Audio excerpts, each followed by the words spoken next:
tous, aujourd'hui nous allons parler de trac. Alors, qu'est-ce que le trac? Eh bien, le trac, c'est ce que vous ressentez en général avant et pendant que vous jouez devant un public.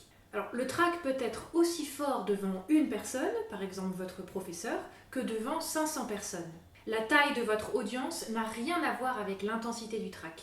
Ce qui définit cette intensité, c'est l'importance que vous-même accordez à votre performance. Le trac peut se manifester très différemment en fonction des personnes. Par exemple, ça peut être un sentiment d'appréhension, de nervosité ou de peur. Il peut s'accompagner d'un battement de cœur très rapide, de sueur ou bien de tremblement. Et surtout, il peut prendre le dessus sur tout ce que vous savez faire avec votre violoncelle. Vous pouvez alors vous retrouver tétanisé, dans l'incapacité de jouer ne serait-ce qu'un son correctement. Et le pire, c'est qu'une fois que vous avez fini de jouer, le trac disparaît. Tout d'abord, mettons les choses au clair. C'est normal d'avoir le trac. C'est même bien d'avoir le trac. Il y a énormément d'énergie et d'adrénaline dans le trac. Certains disent même que le trac est indispensable pour bien jouer, car il vous donne ce peps, cette énergie en plus qui vous permet de vous dépasser sur scène. Le tout, évidemment, c'est de savoir le gérer. Donc voici mes 3 conseils pour mieux gérer son trac. Premièrement, je vous conseille de prendre l'habitude d'avoir le trac. Tout simplement, entraînez-vous chez vous à avoir le trac. Imaginez-vous rentrer sur scène, vous asseoir sur votre chaise, vous accorder. Imaginez que vous tremblez et que vous suez tellement des mains que vous arrivez à peine à tenir votre archet. Imaginez que votre cœur bat si fort qu'il vous casse les oreilles. Quand le trac commence à vous envahir, laissez-le faire.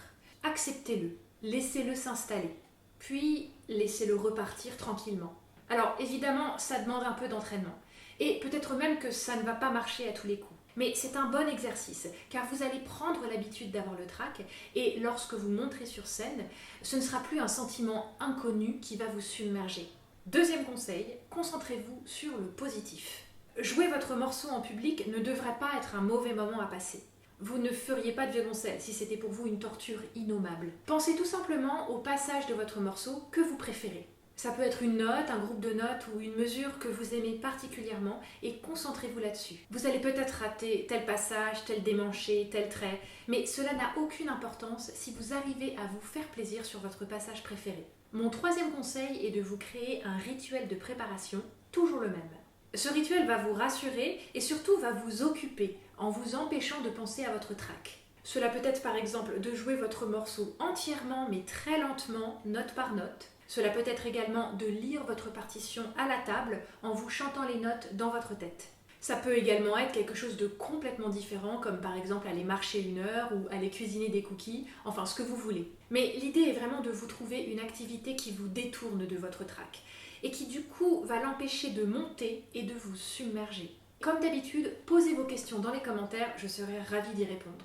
Merci à tous et à bientôt!